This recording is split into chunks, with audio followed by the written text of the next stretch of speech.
मन करता है मार दूं इसको खींच के कहियो गाटर। मांगीला जहिया वाटर देवे ले टमाटर।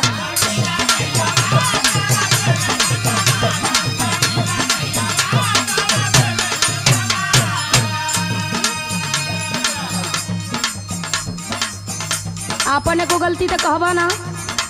का गलती बरे? चिकन चिकन बतिया ले हला। चिकन चिकन न बतियाई। सुना सुना। हाँ सुना। रोजे पी के आवेला तो करेला ठोकाई।